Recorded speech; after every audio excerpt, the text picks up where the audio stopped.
नमस्ते बच्चों, जय हिंद, वंदे मातरम। मैं धनपाल देखिया और आपका एक बार फिर से स्वागत है मैजिक मैथ्स के इस छोटे सेशन में, जिसका नाम है 4D सीरीज। 4D यानी कि डेली डोज बाय धनपाल देखिया। और एक ऐसी इंपॉर्टेंट सीरीज है, अगर आप किसी भी गवर्नमेंट जॉब की तैयारी कर रहे हैं, किसी भी एग्जाम या सेंट्रल की या स्टेट गवर्नमेंट की जॉब की एग्जाम की तैयारी कर रहे हैं, तो आपके लिए ये जो सीरीज है बहुत महत्वपूर्ण सीरीज है, बहुत इंपॉर्टेंट सीरीज है। क्योंकि इसमें प्रीवियस ईयर क्वेश्चन यानी कि PYQ क्वेश्चन मैं आपके लिए लेके आता हूँ।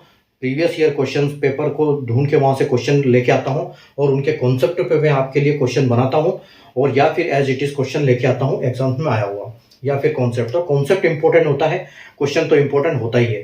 ठीक है, अगर आप चैनल पे पहली बार विजिट कर रहे हैं या फिर आपने वीडियो को पहली बार देखा है या अभी तक सब्सक्राइब नहीं किया, तो चैनल को सब्सक्राइब कर लीजिए और बेल आइकन को ऑल पे प्रेस कर लीजिए, ताकि हर आने वाली इंपॉर्टेंट वीडियो की नोटिफिकेशन आपको सबसे पहले मिले और आप हर एग्जाम्स, हर क्वेश्चन जो है वो आसानी से सीख सको, इनके कॉन्सेप्ट, लॉजिक और ट्रिक समझ सको और याद करके उनको एग्जाम में अप्लाई कर सको। तो चैनल को सब्सक्राइब कर लीजिए, सेशन को लाइक और शेयर कर दीजिए। जो ये इंपॉर्टेंट सीरीज है, इसमें मैथ्स के दोनों पार्ट से क्वेश्चन आपके लिए लेके आता हूँ, चाहे वो आपका अरिथमेटिक हो, चाहे वो एडवांस मैथ्स हो। ठीक है, तो किसी भी सेंट्रल या स्टेट गवर्नमेंट के एग्जाम हो, मैथ्स का क्वेश्चन बहुत, मैथ्स जो सब्जेक्ट है इंपॉर्टेंट टॉपिक है, उसके क्वेश्चन आते ही आते हैं। तो इसलिए मैं आपके लिए क्वेश्चन लेके आता हूँ बहुत इंपॉर्टेंट, जो कि पहले एग्जाम में आए हुए हैं।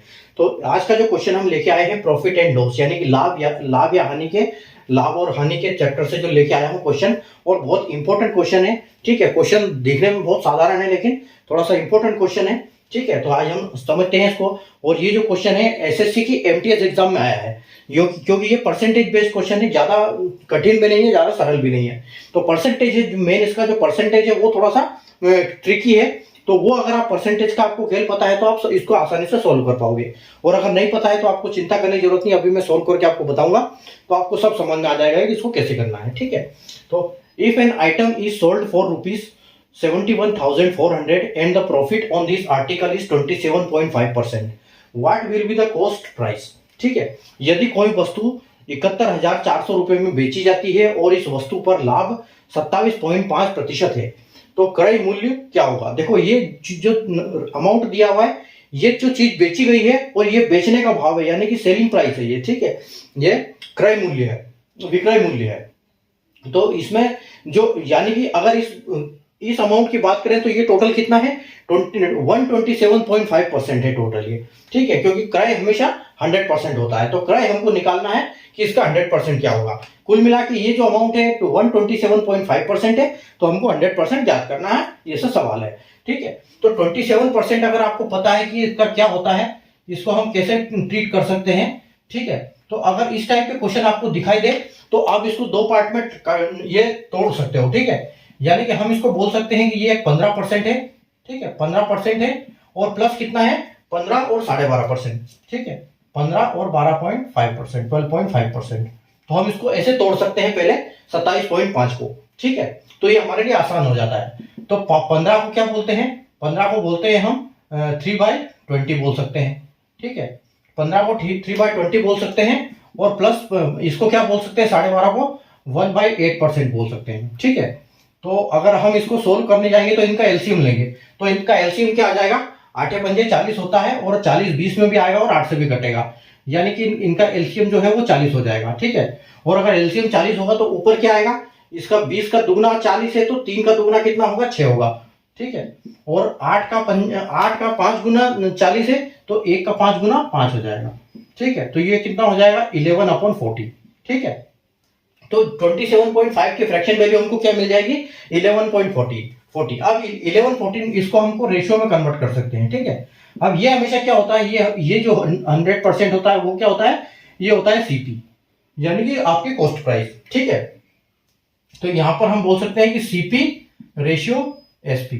ठीक है, यानी कि कॉस्ट प्राइस और रेशियो, इनका दोनों का रेशियो क्या बनेगा, तो ये जो कॉस्ट प्राइस अगर ये 40 है तो ये कितना बनेगा, सेलिंग प्राइस। सेलिंग प्राइस यानी कि जो 40 है इससे ये 11 ज्यादा है, क्योंकि हमने ज्यादा में बेचा है, तो 40 में 11 जुड़ जाएगा, यानी कि ये कितना हो जाएगा, 51 हो जाएगा। ठीक है, तो अब हमको ये पता चल गया कि जो 71,400 रुपए हैं, इनका जो रेशियो में कितनी वैल्यू है, रेशियो में 51 वैल्यू है इनकी। ठीक है, और अगर हम इनको मल्टीप्लाई कर देंगे इसको 40 से, तो हमको इसके कॉस्ट प्राइस पता चल जाएगी। ठीक है, तो आपको करना क्या है, यहाँ पर कुछ नहीं करना है। ये 51 से ये कितनी बार जाएगा, तो ये 51 से 714 यानी कि ये जाएगा आपका 1400 बार। ठीक है, टोटल 1400 बार चला जाएगा, 14 बार 714 जाएगा और ये 00 यानी कि 14 चौक 56 यानी कि आपका 56,000 जो है इसका क्या हो जाएगा, ये कॉस्ट प्राइस हो जाएगा। यानी कि ये चीज जो थी 56,000 रुपए में खरीदी थी और 71,400 में बेची गई, क्योंकि ये जो है इसकी 100% वैल्यू है। ठीक है, ये इसकी 100% वैल्यू है।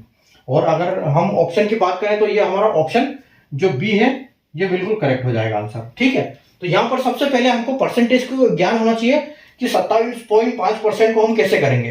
अगर आपको इसके बारे में पता नहीं है तो एक मैंने चार्ट बनाया है इसका, तो आप डिस्क्रिप्शन में जाइए, वहां मेरा नंबर है, व्हाट्सएप नंबर मिलेगा, उस व्हाट्सएप नंबर पर आप एक मैसेज भेज सकते हैं कि एक इंस्टेंट पीडीएफ नोट है। ठीक है, एक इंस्टेंट पीडीएफ नोट बनाया है मैंने। ठीक है, उसमें क्या है, उसमें आपको टेबल मिलेगी कई सारी, उसके बाद उसके आपको स्क्वायर रूट, क्यूब रूट, उसके बाद ये फ्रैक्शन, सब कुछ आपको वहां मिल जाएगा। तो आप वहां से सीख सकते हो। एक मैंने ऐसी टेबल बनाई है कि कितने परसेंट की फ्रैक्शन वैल्यू क्या होती है। ठीक है, तो वहां से आप सीख सकते हो इनकी सबकी फ्रैक्शन वैल्यू। तो हम इस टाइप के होते हैं, इसको तोड़ सकते हैं पहले 15 और 12.5 में। तो 15 की फ्रैक्शन वैल्यू आपकी 3/10 हो जाएगी और इसकी वैल्यू इतनी हो जाएगी। तो इसका एलसीएम लेके हम इनको ऐड कर लेंगे, एक फ्रैक्शन वैल्यू हमारी बन जाएगी 11/40। तो जो कॉस्ट इनका रेशियो बनेगा वो क्या बनेगा, कॉस्ट प्राइस का 40 और एसपी का 51। तो 71,400 को 51 से डिवाइड करेंगे, क्योंकि ये इसका रेट, इसका अमाउंट है और ये इसका रेशियो है, ये दोनों एक ही चीज है। तो मल्टीप्लाई करेंगे 100, यानी कि जो 40 है वो 100 का रेशियो है। ठीक है, तो आपका 56,000 आंसर आ जाएगा और ऑप्शन बी जो है बिल्कुल करेक्ट आपका आंसर हो जाएगा। तो इंपॉर्टेंट क्वेश्चन है, एसएससी एमटीएस 2023 में आया हुआ है। ठीक है, इसी ट्रिक को याद करके रखिए और चैनल को सब्सक्राइब करके रखिए। एक बार फिर बोल रहा हूँ, और बेल आइकन को ऑल पे प्रेस जरूर करिए ताकि हर इंपॉर्टेंट वीडियो की नोटिफिकेशन आपको सबसे पहले मिले। Thank you.